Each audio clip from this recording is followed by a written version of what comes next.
Hello, Krista. Good evening, Philip. Good to see you. This is how your book looks in Sweden. Yeah, wow, fantastic. I saw Uh, yeah, I saw and the photo online. I hadn't actually seen a copy of it. That looks amazing. yeah, and it's actually called. It has the same title, Galileo's Misstag. It means Galileo's error. So we just took the same title actually. Brilliant. And yeah, wonderful. I'd like to talk to you, of course, a lot about the book and the subject of the book, but I actually would like to start with talking about you. I mean, what brought you into philosophy in the first place? I think I've just always been obsessed by philosophical questions as far back as I can think, really. I think it's a sort of being irritated by things that don't seem to fit in. So, Okay. there's a variety of things that philosophers worry about that, don't seem to fit into our standard scientific theory of reality. So, free will is one of them. How does free human choice fit into the deterministic or near deterministic world of physics? Or facts about value, facts about good and bad, right or wrong. Are these really facts? How do they fit in? And it's not so much a love of mystery. In a way, it's an annoyance at mystery. I want everything to fit together and make sense. And Okay. but I think consciousness is in a way the most troubling, and I always found to be the most troubling, because it's the one of these phenomena that it's so hard to deny its existence. So with all these other things, it's maybe an option to say it doesn't really exist. Maybe we're not really free in the way we think we are. Maybe there aren't really facts about value. But with consciousness, the idea that nobody's ever felt pain or nobody's ever seen color just seems intolerable. So it's so hard to deny, and yet it's so hard to put into our standard scientific picture. But yeah, it's that desire to make everything make sense, I think. Was that an interest for you back when you were a small child or a teenager or what? Actually, my parents tell me that when I was 4, I asked, why are we here? Although my theory is we just recently moved house at the time, so maybe I was just confused about the location. But no, I do remember I was raised Catholic, and I have an early memory of asking the priest what happened to Adam and Eve when the Big Bang happened. So again, it was sort of trying to fit together these different stories of the world, the one you're hearing from the Bible, and the scientific one I had some exposure to do. How does it all fit together? So yeah, so if there's if there's no kind of deep mystery about how things fit together, I'm not so interested in the details. But when there seem to be two kinds of story about reality where we take both to be true, but we can't see how they mesh, I think that's what really intrigues me. I mean, another example, actually, another silly example, watching Superman, and Superman could lift a planet, but then he struggled a bit lifting a van, and that doesn't make sense. Little things like that, Bob? But I love Columbo. Inconsistent, Yeah, Columbo. I used to watch the 70s detective series. I remember, yeah. And you'd always have the story that everyone accepted, and then Columbo would be like, something's bothering me here. Something doesn't fit. And I think I've always had that. What? I mean, your parents' background, are they into academia as well, or? My father was a school teacher. Actually, my father said he studied economics and always taught economics and business studies, and he regrets not doing history. I think he thought economics would be more practical, and No problem. he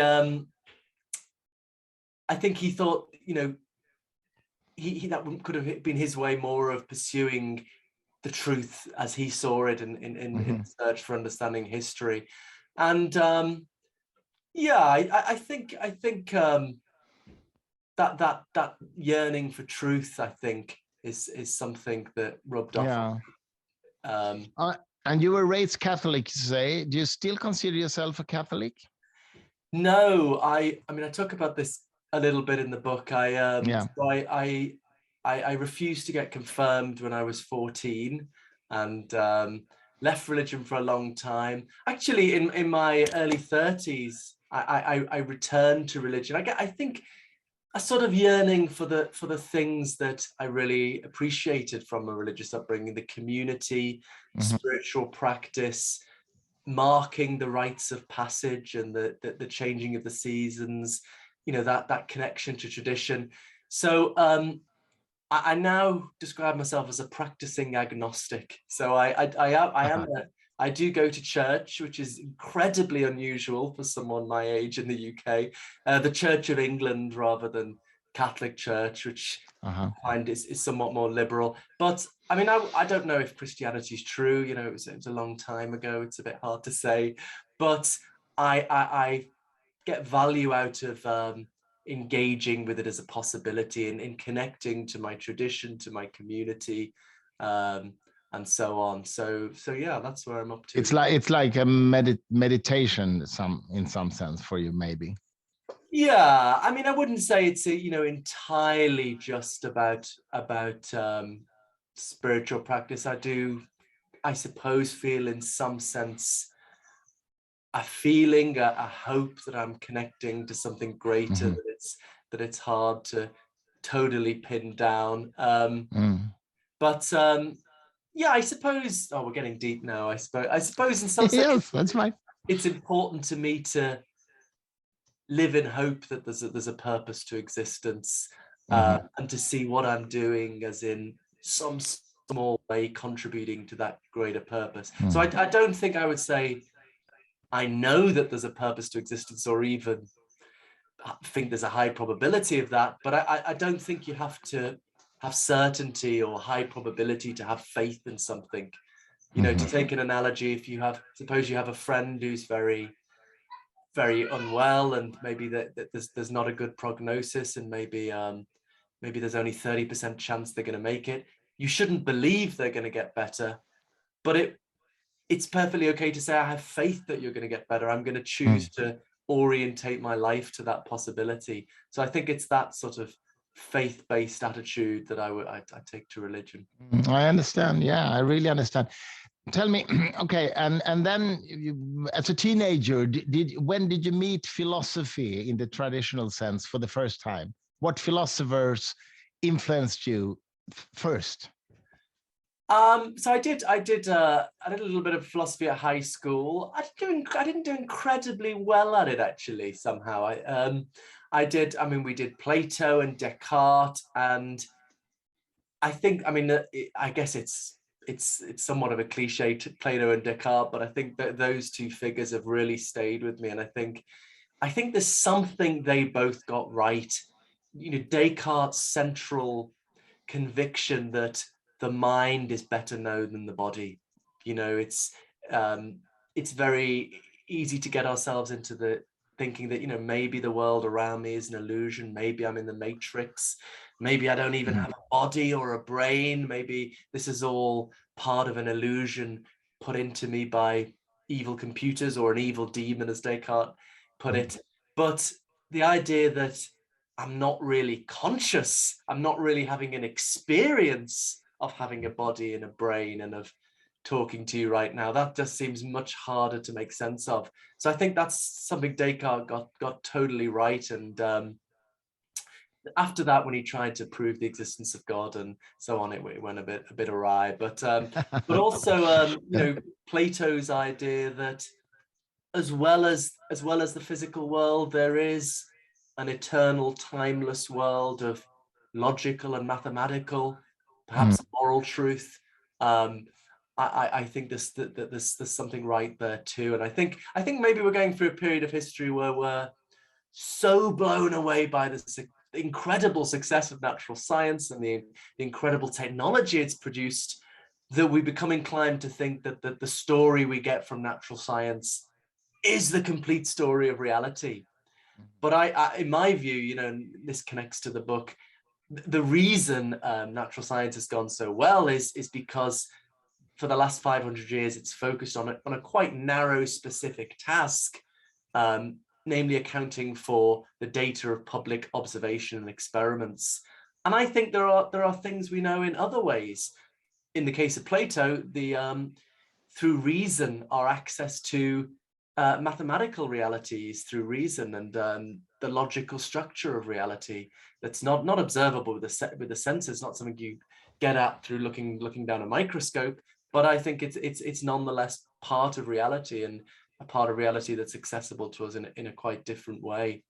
Yeah, and there are obviously there are thought experiments. I'm thinking of Galileo's thought experiment where he proves that Aristotle's idea that a stone and a feather will not fall with the same speed. He actually shows that that's not consistent even without trying it. He proves it by a logical paradox, you can get knowledge about reality without even observing reality. So in that sense, there is some kind of non-material truth there that you can access. Do you agree? Yeah, I mean, I'm not sure in that case it's a non-material truth, but it's certainly a truth accessible through reason. And part of why I make such a big deal of talking about that in the book is to just, I think people don't really know what philosophy is, and certainly have very little sense that it can help us find out the nature of reality. I think people think it's the job of science to find out the nature of reality, and maybe the job of philosophers to sort of make us feel a bit better about the world that science, the cold world science has resigned us to, or something. But I think Galileo is thought of rightly as a great experimental philosopher. Sorry, a great experimental scientist. Well, they were called natural philosophers in those days. But he was also a great philosopher in our modern sense. And part of that was shaping the philosophical foundations of the scientific revolution, the philosophy that lies behind science. But part of it, as you alluded to, was he refuted a central plank of Aristotle's physics, which people had believed for thousands of years, namely the common sense idea that heavy objects fall faster than lighter objects. Galileo refuted that, not with an experiment, but with pure philosophical argument. He showed that there was an implicit contradiction in that plank of Aristotelian physics. And so he's perhaps one of the few examples of a philosophical argument that's just completely universally accepted, completely persuaded everyone. So yeah, people there's this myth that he showed it by dropping a feather and a lead ball from the Leaning Tower of Pisa. I think historians think he probably didn't do that, and in any case, resistance might have messed things up. It wouldn't have worked. But you might have seen this YouTube video where they actually do that in a vacuum chamber. Right. They drop a feather and a stone, and it actually falls at the same speed. It's fantastic to see. It's on YouTube. I'm not sure I've seen that actually. I'll have to check it out. You should check it out. They did it on one of the trips to the moon. I can't remember which one now. They because it's in a vacuum there. So yeah. It's on YouTube. You should check it out because it really looks weird because you're so unused to it. But tell me, I mean, do you also consider? You said that objective truth, for example, the mathematician Gödel was a Platonist when it came to mathematics, for example, the incompleteness theorem and so on. Are you a Platonist in that sense? You believe in objective truths in that sense? In some sense, yeah. I mean, I go a little bit back and forth on this. I guess I don't want to get too technical. I suppose sometimes I think Platonists tend to model the mathematical reality as though it were like physical reality, as though it were things, there are the numbers, the abstract objects, whereas perhaps I'm more inclined to think, as philosophers like Thomas Nagel, who I'm a huge fan of, Derek Parfit, the great Derek Parfit who died recently, they tend to think maybe that's modeling it too much on physical reality. Maybe there are just brute mathematical and indeed moral truths, I would say. So I certainly think there are, in some sense, objective truths of mathematics. I don't think they're explicable in terms of convention or human meaning or something. There are eternal, timeless truths. But whether we have to understand that, as Platonists often do, as numbers, abstract objects existing, I'm not sure that's quite the right way to put it. But I mean, it's a good connection to Gödel, because there was a big project at the end of the 19th, beginning of the 20th century with Bertrand Russell and Frege and Alfred North Whitehead to try and reduce mathematics to logic. Yeah, David Hilbert. But I think Gödel's incompleteness theorem in a way puts pay to that, because it shows that for any finite set of axioms generated by an algorithm, there are some mathematical truths that we can know to be true through reason, but which can't be proved within the system. So I think that really puts pay to the idea that we can just reduce mathematics to logic. So I think we do have to accept there are these timeless, eternal mathematical truths that are in some sense part of reality, and then it's a deep mystery. How do we access them through reason? And I think as a society we're not, I think we're so obsessed with the wonderful things we know about through the scientific method, but we need to think about these other things we know in different ways, and how do we know about them, and that all needs to inform our theory of reality. So I mean, what I'm most passionate about is we need to go back to this noble project of trying to systematize all of the knowledge we have into a single unified theory of reality.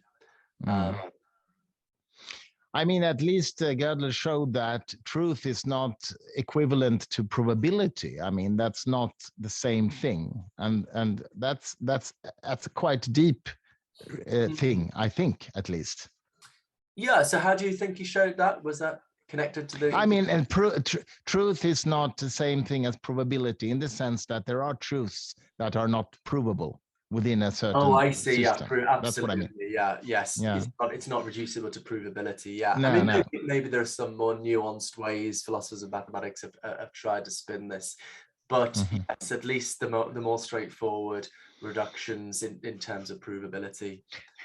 What do you think about the sort of the quantum physics work that is going on, that you have theories that are extremely accurate when it comes to predict experiments, but there is no intuitive sort of reality that fits with that? What do you think about that? Yeah, I mean, I think the way you put it is quite right, that there is a piece of mathematics here that is, in terms of prediction, the best science we have. Just all of our technology is dependent on it. Very little of our technology is dependent on general relativity, our best theory of big things, but quantum mechanics, a lot is. And the problem is no one knows what on earth is going on in reality to make those equations work, and there is different interpretations. And I think many scientists get frustrated with that. If you can't answer with an experiment, it doesn't make sense, or it's ill-defined or something. And this is the so-called shut up and calculate approach. Just get on with the experiments, and that's all that matters. But I think, and I mean, the physicist Sean Carroll, who I've had a lot of engagement with, has talked about how it was such a taboo for so many years to even want to take on this question. But it's changing now, isn't it? It's changing now. Yeah, but I think you still can't really get a job, as I understand it. That I think you have to get a job first, and then I heard that. A sort of sideline. But in a way, it's similar to the consciousness issue, because I think what we can access empirically with consciousness is which kinds of, some people often say, well, isn't this just a neuroscience question, explaining consciousness? Well, what we can do with neuroscience is we can work out which kinds of brain activity go along with which kinds of conscious experience. This kind of pattern of neural firings goes along with hunger or whatever. And that's important data, but none of that addresses the question, why do various kinds of brain activity go along with various kinds of experience? And that is not a question we can answer with an experiment. And again, some people want to say, I I can understand the frustration if you can't answer it with an experiment, but I think we've just got to realize that there are not all of our questions can be answered with experiments, and that's why we have to turn to the philosophical method, imperfect as it is. But yeah, I mean, I'm very interested in quantum mechanics because, I mean, I don't want to get too technical again, but there's I have a paper coming out in a volume with Oxford University Press on quantum mechanics and consciousness, and my issue there is I think certain views the theoretical physicists defend, like Sean Carroll, for example, where you have very esoteric physics at the fundamental level. In a high dimensional space, where at the bottom level of reality, there's no space, there's no time, there's no particles, there's just a vector in high dimensional space. That might work very well for the mathematics and the physics. I'm not sure you could get human consciousness out of that kind of story. You know, and that's, going back to Descartes, I think that's the one thing we know for certain, our own experience. So I would like to see, again, I think it's the neglect of philosophy, that I would like to see the reality of consciousness acting as some kind of constraint on these fundamental theories of reality. And perhaps that might help us make progress. Perhaps that might help us make progress on some of these difficult questions in the foundations of quantum mechanics. Yeah, I think your mic, can you get the mic back? Because I lost your sound a little bit there. How is it now? Now it's better. Yeah, perfect, perfect.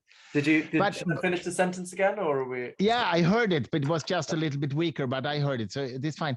But let me ask you, I mean, I'm definitely not an expert on quantum mechanics, but as I understand it, the physicists today tend to leave the idea that consciousness actually affects the experiment. I mean, that was popular for a while, but it seems that it's not really what they say today. Do you agree with me?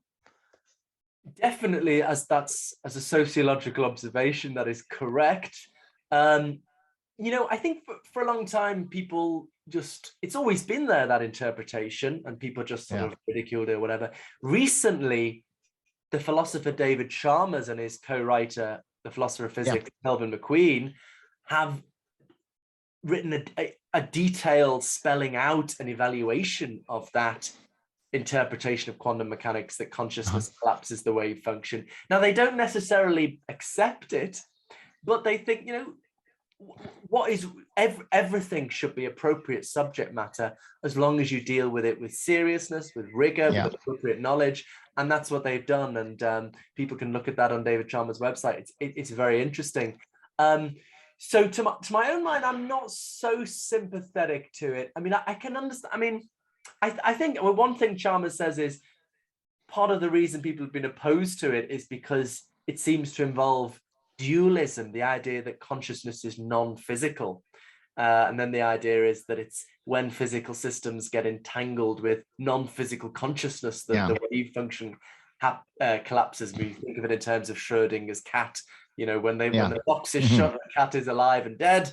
The box opens, our non-physical consciousness gets entangled with the system, and the cat becomes either definitely alive or definitely dead. And I mean, so people oppose that, maybe, it seems to involve dualism. Isn't dualism problematic and people don't like it? But actually, as Chalmers points out, the reason people have tended to reject dualism is because it's hard to see how a non-physical consciousness could play a role in the physical world, how it could affect the brain. But on this interpretation of quantum mechanics, consciousness does play a role at the fundamental level. So the reasons to sort of cancel each other out. But I'm not myself so sympathetic to it because I mean, I think these things need to be explored and so on. But I mean, I've got certain sort of scientific reasons for not being that sympathetic to it, but also my view is panpsychism, which is that consciousness in some sense pervades the physical universe. That's not really, doesn't fit well with this theory, because on these interpretations of quantum mechanics, we need there to be some context where there's no collapse of the wave function, i.e. the cat is both alive and dead, and some contexts where there is a collapse of the wave function, i.e. the cat is definitely alive or definitely dead. But if consciousness is supposed to be collapsing the wave function and consciousness is everywhere, then you'd always have a collapsed wave function. So it fits better with the idea that consciousness is non-physical, dualism, rather than the panpsychist view I prefer. Yeah, very interesting. Okay, let's talk about your book specifically now. I mean, first of all, it's called Galileo's Error. Could you just start by explaining what is the error Galileo did? What's the error? Yeah, so I guess I blame Galileo for a lot of the troubles we're wrestling with now. Although, you know, it's a somewhat provocative title. I'm actually a huge fan of Galileo, and I think what he did was probably the right way to do it in the long run. But really, essentially what the so-called error was designing physical science in such a way that consciousness was inevitably and essentially outside of the domain of science. So, so a key moment in the scientific revolution is Galileo's declaration that from now on, mathematics was to be the language of physical science. Physical science was to deal with this purely quantitative vocabulary.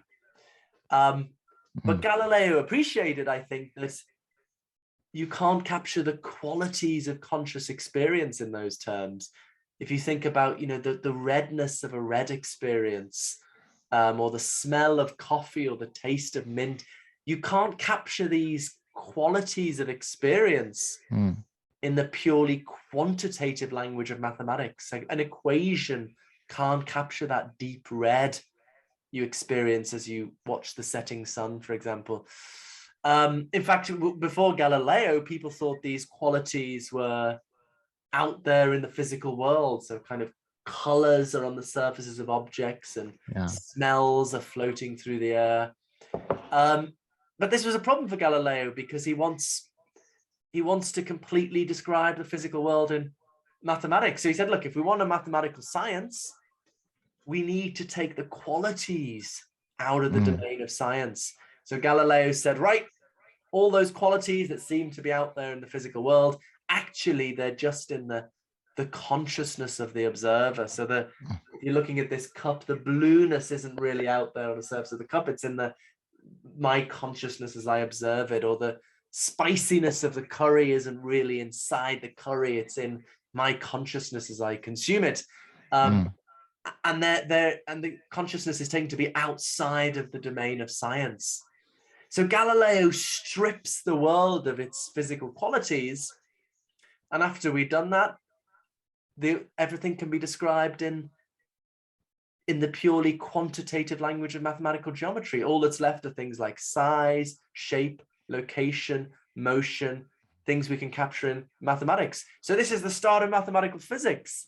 But what we've forgotten is this whole project was premised on it being a partial description of reality, one that set consciousness outside of its domain of inquiry. So I think this is vital because I think there is this well understood challenge of explaining consciousness in the terms of physical science.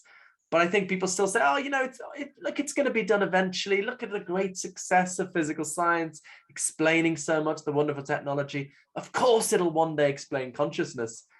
But I think, in my view, the reason physical science has been so successful is precisely because it was designed to exclude consciousness. So I think if Galileo time traveled to the present day and heard about this problem of explaining consciousness in the terms of physical science, he'd say, of course you can't do that. I designed physical science to ignore consciousness, to deal with the quantitative, not the qualitative. So I think if we want to deal with consciousness, if we want to bring it into our scientific story of the universe, if we want to bring it into our scientific story of the universe, we need to rethink the picture of science that Galileo bequeathed us.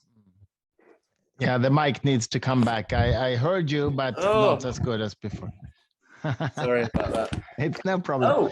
It's come out here, actually. Okay. That's the problem. Is that better?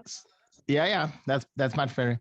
But I heard you all the way. So okay, so I understand what you mean. It reminds me of this thought experiment that you of course have heard about. Mary, who lives in a black and white room, and she knows everything, every physics and chemistry and biology of colors, but she's never seen a color. And then she walks out of this room and sees a red rose. And the question is, does she does she experience something new? Does she gain new knowledge? Because she knows everything about colors in a physical terms. And it seems like you would answer, yes, she's gaining new knowledge, right? Absolutely, yes. So, yeah.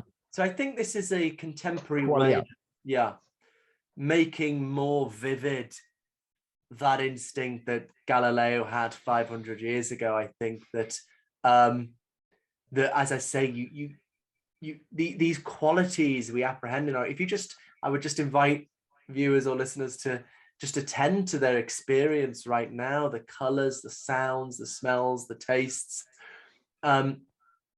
You can't capture those qualities in the purely quantitative language of say, neuroscience.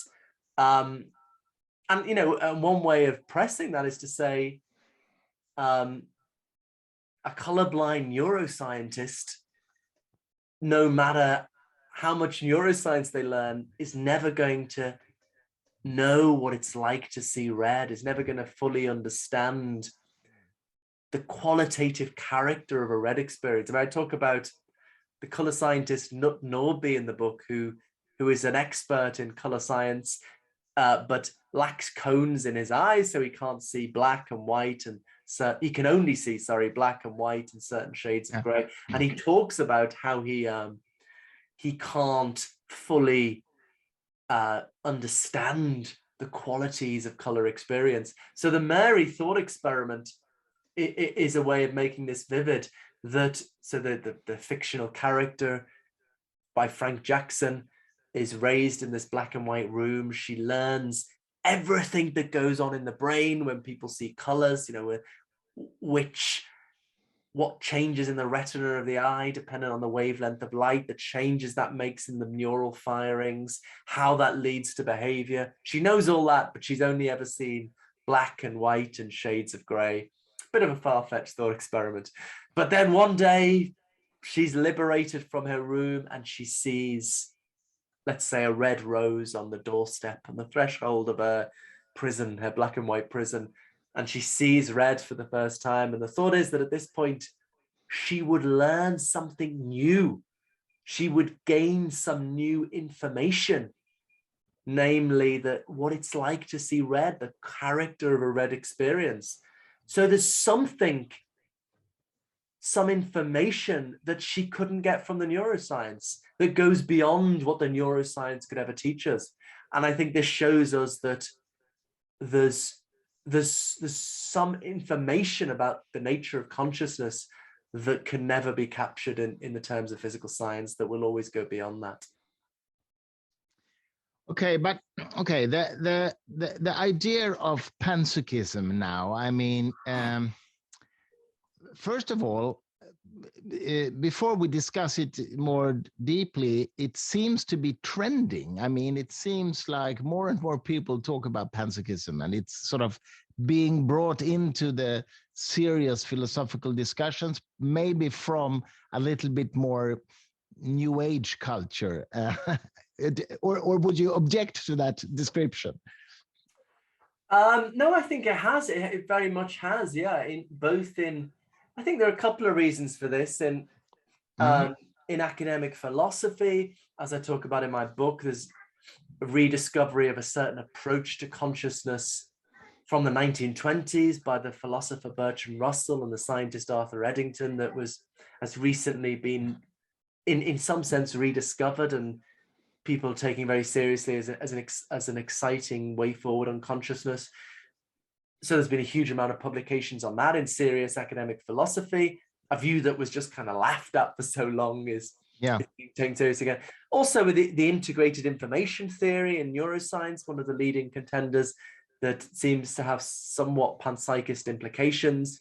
So yeah, I mean, again, I think we shouldn't be scared to explore any view, so long as we do it with seriousness and rigor. I think sometimes terms like New Age, in a way, sort of function a little bit like racist terms, in that, a racist term will sort of pick out a group of people, but will also imply certain negative features. I think, of course, yeah. When one says the term New Age, that it will talk about a certain range of views, but will imply it's sort of fluffy thinking. And, looking at a lot of talk of panpsychism is fluffy thinking, but a lot of talk of materialism or any form of consciousness is fluffy thinking. So I think, we just got to look at the evidence and the arguments, but yeah, it certainly has come a lot more into the mainstream, and it's a view that's on the table in a way it wasn't before. I mean, the big UK philosophy conference, the annual biggest philosophy conference, just last year had a plenary session on panpsychism for the first time in its history. Just one example. And it's still a minority view, but it's a view that's taken seriously in a way it wasn't before. Bertrand Russell, is often connected to a lot of other, a very clear atheist, for example, very much opposed to any supernatural views of the world. He wrote this book, Why I'm Not a Christian, and so on. In what sense, can you describe his take on panpsychism? How did he and Eddington formulate this back in the 1920s? So I think that the way I like to explain it is that I think Russell was thinking very seriously about what it means that physics is purely mathematical. And again, this is something we kind of take for granted these days. But it wasn't always thus. Again, this goes back to Galileo. It was a radical thing at the time in 1623 when Galileo said, right, it's going to be purely mathematical. But and as a scientist, you might just, you're just interested in the predictions, and mathematical modeling works very well. But as a philosopher, what does this tell us about the nature of reality when that fundamental physics is purely mathematical? And I think there are a couple of ways you can go with this. One way is you follow go, for example, the physicist Max Tegmark, who says, well, maybe this means that at the fundamental level, the universe is sort of made up of mathematics. Maybe it's made up of numbers and functions and vectors. So that's one option. It feels a bit weird. It feels a bit too insubstantial in a way, but that's maybe an option. But the way Russell, quite controversial. I mean, Max is a good friend of mine. He's Swedish, so. Oh yeah, of course. Yeah. But he's quite controversial when it comes to this mathematical interpretation. It is, it is. People say that, and physicists say that to me. Although, physics is purely mathematical. So in a way, I don't know what the alternative is. If you're thinking physics tells us the complete story of the fundamental nature of reality, and physics is pure mathematics, then I kind of don't see what the alternative is to Max Tegmark's view. But maybe, but the alternative that Russell took is to say, well, maybe there's something that underlies those mathematical structures that are identified by physics. Maybe there's something that those mathematical structures are the mathematical structures of. So, I like this line from the final page of Stephen Hawking's Brief History of Time, where he said that even a final theory of physics will be just equations. It won't tell us what breathes fire into the equations and make the universe for them to describe. So Russell thought, look, there's something. Mathematical physics doesn't really tell us the stuff of the world. It's very useful for modeling what stuff does, but it's not really telling us what stuff is. So this leaves a kind of hole in our standard scientific story of the universe. And then Russell's genius was to think, well, we're looking for a place for consciousness. We've got a hole. Maybe we can put consciousness in the hole. So on a panpsychist interpretation of this, the thought is, at the fundamental level of reality, what we have are incredibly simple conscious entities with very, very simple experiences, and hence very, very simple behavior as an upshot of that. And because their behavior is so simple, they behave in very simple, predictable patterns. Through their interactions, they realize certain mathematical structures. And then those mathematical structures are the mathematical structures identified by physics. So in this way, we get physics emerging from a more fundamental story about very simple forms of consciousness. So it turns the problem of consciousness on its head. Most people think, we start with matter of the brain, ultimately understood in terms of physics. How does consciousness emerge from that? But the panpsychist turns it on its head, says, no, we start with very simple forms of experience.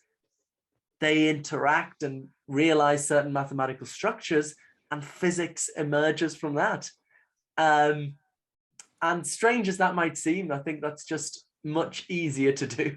It makes a lot more sense than doing it the other way around. But we can only do that because physics is purely mathematical. So as long as you've got stuff, whatever it is, that can realize the mathematical structures, we've got physics. Does that make sense? Sorry, it's a bit longer. It definitely makes sense. But okay, but let me try to provoke you a little bit and say two questions. First of all, couldn't you say that panpsychism is just saying that we have this phenomena of consciousness that we don't understand it at all. We don't get it. So we just put it into the atom and say that it's a part of, the character of the atom. So then we sort of get rid of this problem. That's my first question. Couldn't you say that? And this is my second question.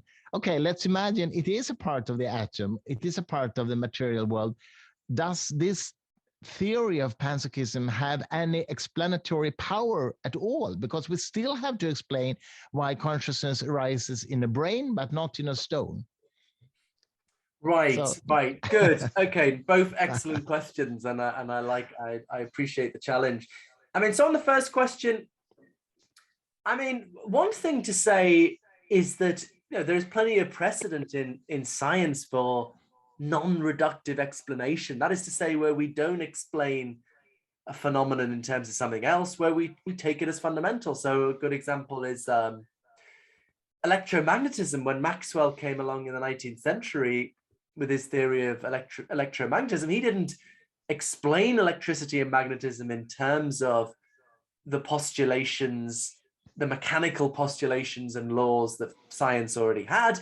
He postulated basic electromagnetic properties and laws, and then proceeded to explain on that basis. So similarly for the panpsychist, when the final theory of consciousness comes along, you won't explain consciousness in terms of something else. We start off with consciousness in very simple forms and proceed on that basis. And I guess I would suggest it's a sort of prejudice of materialists to think we have to do it the other way around. You've just got to explore different theoretical choices here. To my mind, there are three options really.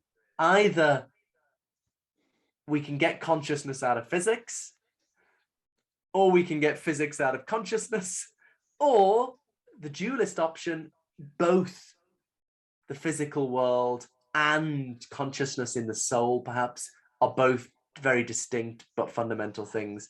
So I just think that it's impossible to get what we've been trying for decades is to get consciousness out of matter, to explain how that can happen. I would argue we've got precisely nowhere. We've made a lot of progress in lots of ways with consciousness in the brain, but on that central question that's known as the hard problem of consciousness, I'd say we've got precisely nowhere. And I think there are very good reasons why we've got nowhere. This issue of the purely quantitative language of physical science, its inability to capture the qualities of experience. That's not what physical science was designed for by Galileo.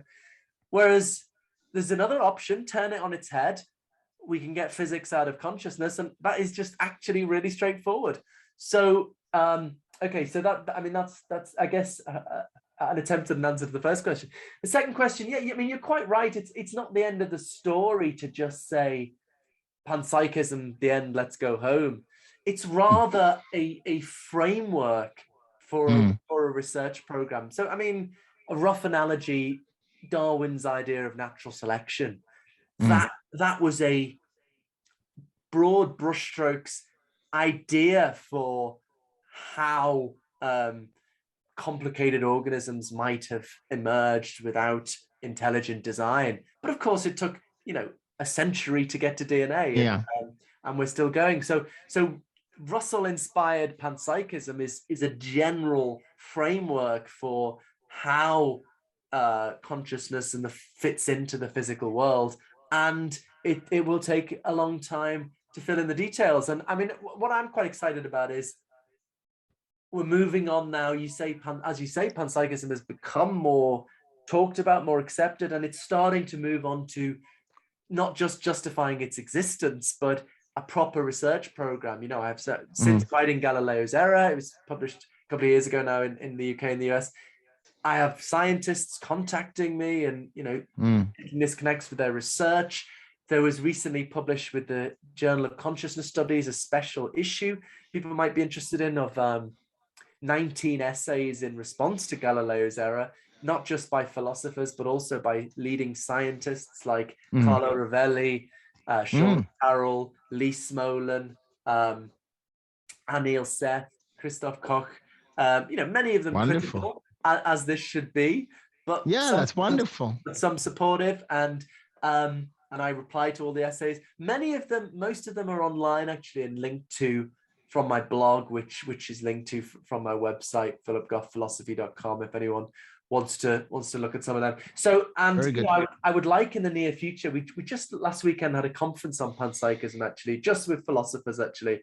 But I think we would very much like to start to apply for funding to put together some kind of network. I mean, I have a neuroscientist actually from Harvard coming to visit in a couple of weeks, and I'm gonna have a chat with him. So I think it's an ongoing research program, and we have to explain how and in precisely what way complicated forms of consciousness emerge from simpler forms of consciousness at the level of fundamental physics, and it's an ongoing research program. What do you say? I mean, who are your allies in this among well-known philosophers? I mean, Daniel Dennett would probably not agree with you, right? No. But David Chalmers would? Yeah. I mean, Chalmers, Daniel Dennett is the polar opposite, Yes. I mean, he thinks, although actually in a sense, there's something. He doesn't believe consciousness exists at all. Yeah, in a sense, there's something. Well, I present a podcast, actually, Mind Chat, with someone with a kind of Dennett type view who doesn't believe in consciousness. So the gimmick is, I think consciousness is everywhere, and he thinks it's nowhere, Keith Frankish. But in a way, people like us are very close, and Dennett as well, because we both think that consciousness in the normal way philosophers think about it can't be explained in ordinary scientific terms. So one of the inference I draw from that is, well, we need to rethink science. We need to rethink this picture of science bequeathed to us by Galileo, whereas my friend and co-host Keith Frankish says, well, that means it doesn't exist. It's like magic or fairy dust. So this is the position that's become known as illusionism. Keith was also one of the contributors to this volume I just referred to. His paper was called Galileo's Real Error, which is sort of thinking consciousness exists at all. What am I talking about? So there is a commonality there, but in terms of people who are on my side, as you say, David Chalmers, I think he's more sympathetic to a dualist position, perhaps with this quantum mechanics stuff, although he's very agnostic on that. I think he said he's sort of 60% dualist, 40% panpsychist. He's worried about how the little conscious things make a big conscious thing.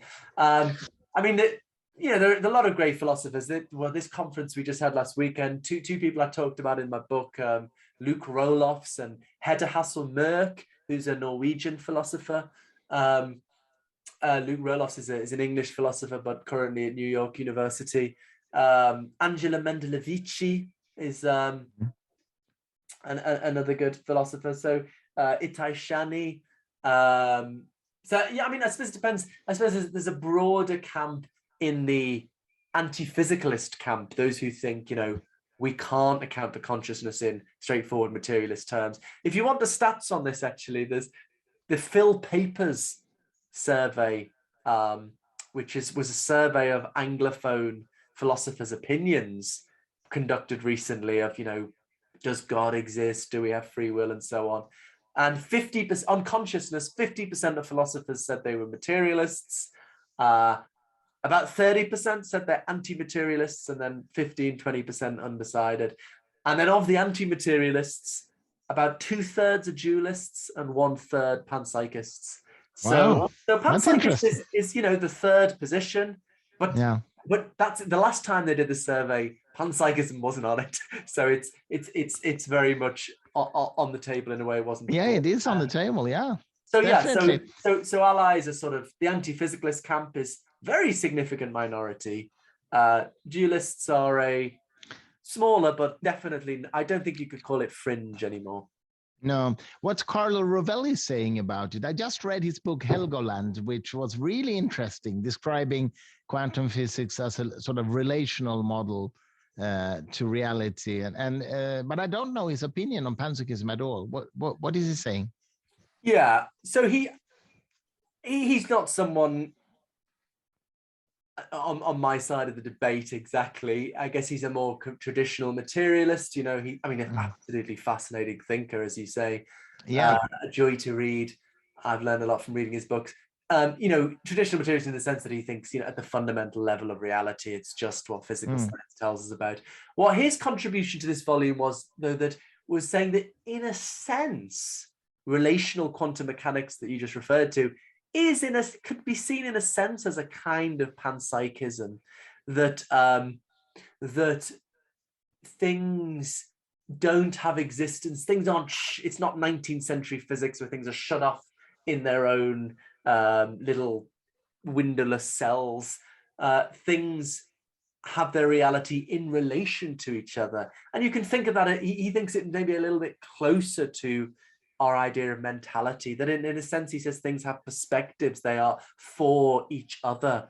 So I think he thinks this might help with some of the intuitions behind the hard problem of consciousness. Why do we think consciousness is so mysterious, that it couldn't be explained in terms of the brain? Because we're thinking in terms of 19th century physics, and that seems so ill-fitting with mentality. But if in terms of relational quantum mechanics, that if things are for each other, have perspectives in that sense, maybe that helps a little bit make sense of how consciousness could be physical. Absolutely, and in a sense could be seen as a kind of panpsychism. Absolutely fascinating proposal. I don't buy it for a second. And I have replies to all these papers. And look, for me, the thing I am most passionate about, more than panpsychism, is just that we need to get to the stage where we appreciate that the reality of consciousness is a datum in its own right. And it's not a datum of public observation and experiment. So people think that the task of science is just accounting for public observation and experiments. But if you religiously stuck to that, you wouldn't deal with consciousness, because consciousness is not a datum of public observation experiment. You can't look in my brain and see my feelings and experiences. We know about consciousness in a very different way, just through our immediate awareness of our feelings and experiences. So this is something we need to think, how do we find out about reality? We need to take into account the scientific data, the data of observation experiments, but also this other data, the reality of conscious experience that we know about, which is undeniable, but which we know about in a very different way. And I think people like Rovelli, Sean Carroll are just, they're just not thinking in those terms, as most people aren't. So, yeah. But what would you say if someone would say to you that these panpsychist ideas, they are thousands of years old. You have them in Indian philosophy or in Zen traditions and so on. and it's nothing new really, but we haven't had it in the Western philosophy. Just what would you say? Yeah, I mean, it's only as recent as the 19th century actually that it was big in Western philosophy. Actually, I mean, I wrote the Stanford Encyclopedia entry on panpsychism. Stanford Encyclopedia is probably the most sort of respected online philosophy encyclopedia. Actually, the only section I didn't really write was, I kind of rewrote it all, but the history section, I'm not too hot on history. I kind of left that as it was.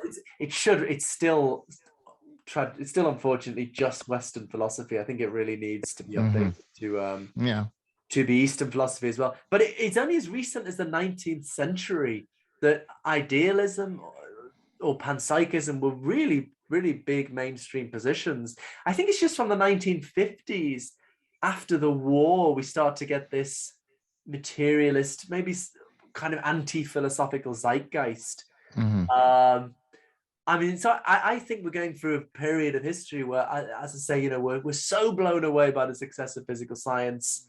You know, that has an effect on you, that it's incredible things we can do, and we tend to think that's everything, that's the full story. But I think people are slowly starting to appreciate that there are things we know about in other ways. You can't answer all questions with experiments, and so we're slowly moving towards a more expansive conception of the scientific method. And yeah, I mean, maybe it's going back to things that we took seriously before. Maybe that's a good thing. Maybe that's a bad thing. I suppose you just have to. Although, I mean, connecting with, I mean, look, often when people think of panpsychism in history, you think of it as something mystical, something spiritual. And I always want to emphasize that contemporary panpsychism is not necessarily connected with anything spiritual, or people like David Chalmers, Luke Roelofs. They're just trying to account for mundane human consciousness, and they think with good reason we need to expand the scientific method a little bit to deal with that. Although, having said that, you know, I think if there was a bit of a divide at this panpsychism conference last weekend, I think, you know, about half of us, myself included, I'm more open to spiritual convictions and exploring that. And I think if you know, a panpsychist perspective is perhaps more consonant with that. And you know, I think these things can be done with rigor and seriousness and careful thought, but that's not necessarily connected with the panpsychist position. Lots of people are total secular atheists that are just trying to deal with consciousness. Do you think like psychedelics can teach us anything about consciousness? This was there was another of the essays in the volume was focused on this, actually thinking about there were essays by philosophers, scientists, and 2 by theologians, actually. One arguing that panpsychists should believe in God, and another exploring spirituality and psychedelics in the context of panpsychism. Both incredibly interesting essays. Look, I mean, that's, as I say, panpsychists will be divided on this matter. I mean, certainly psychedelics can teach us about a wonderful way of exploring human consciousness. These states, these highly unusual states of consciousness, at least relative to normal waking consciousness, are incredibly important, I think. And it's just criminal that for so long it was illegal to research on this stuff. This stuff, you know, being used. It's changing now. It's changing now. Tens of thousands of years, absolutely. And I'm very glad there's such a rigorous and fascinating research program there.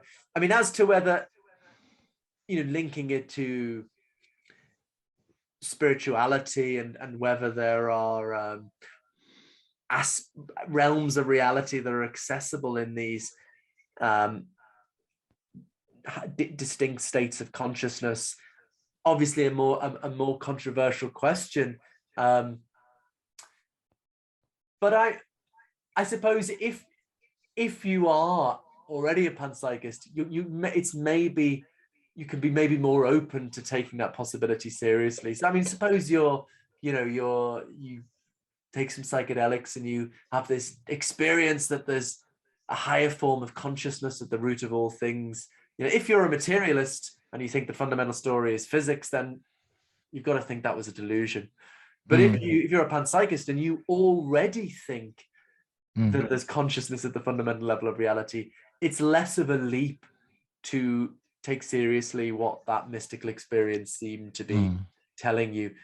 But this is getting into more controversial territory, as I say. Lots of my panpsychist brethren would say, "What are you doing? Let's go." That David Chalmers always shouting at me, "Stop talking about religion. You were trying to get this stuff taken scientifically." Maybe we had this fight between Freud and Jung, actually. Not that I'm delusions of grandeur comparing myself to these figures, but Freud and Jung were always fighting over whether we should engage with spiritual convictions and so on. But I'm up for a bit of that, but not all panpsychists will be.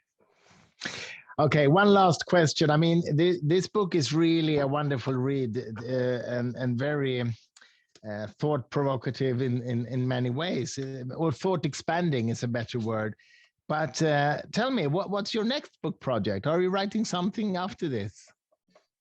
Yeah, I'm currently on research leave, working on a book that's talking about these slightly more exotic spiritual views. I'm writing a book on the purpose of existence. So, wow! Basically, the premise is arguing that God doesn't exist, but there is a purpose to the universe. That there is a good reason to take seriously, in some sense, teleology or directionality. Okay. In the physical universe itself. I mean, there's a book by Thomas Nagel called Mind and Cosmos back in 2012. I read it. This kind of idea. So, I mean, that sort of very different arguments and exploring different possibilities. And I think it should be a lot more accessible, I hope, than Nagel's book was quite accessible. But so yeah, getting a little bit even more controversial. And but yeah, I just think there are, I can't help, I never fit into the dichotomies very well, I guess I'm an atheist about the traditional God because of the problem of evil and suffering. It doesn't seem plausible that an all-loving, all-powerful God would create a world with such terrible things happen. But on the other hand, things like the discovery in recent decades that the laws, as we put it, the laws of physics are fine-tuned for the possibility of life, in the sense that for life to be physically possible, certain numbers in physics, such as the mass of electrons or the expansion rate of the universe, had to fall in a certain incredibly narrow range, and against incredible odds, obviously they did, or life, because life exists. And I don't know, I just think in our standard Bayesian ways of thinking about evidence, I think this should at least be taken seriously as evidence for some kind of goal-directed action in the very early stages of the universe, which sounds kind of crazy, and that's not how we've got used to thinking of science. But I don't know, I can't help thinking that's what the evidence seems to be suggesting, and so we should follow the evidence where it leads. The economist Keynes said, he was, when a journalist told him off for saying he didn't used to think this, and he said, when the facts change, I change my mind. So that's a very good attitude to have. So I'm conceiving it as a middle way between God and atheism, I think. And I think many people feel they fit in neither category. But then talk of a middle way between traditional religion and secular atheism is still thought of as fluffy-minded and not thought out. But I don't see why these things can't be treated with rigor and seriousness and intelligence. And so yeah, that's what I'm currently working on. That sounds wonderful. So when will you be ready to publish? Oh God, I don't know. I'm hoping to have a draft by Easter. I've got a very short period of research leave. I'm hoping to have a draft by Easter. Okay. Maybe polish it by the end of the summer. And Sounds very interesting. Anyway, Philip, it was really great to have you on our podcast. Wonderful to talk to you about your new book, Galileo's Misstag in Swedish. That's what it's called.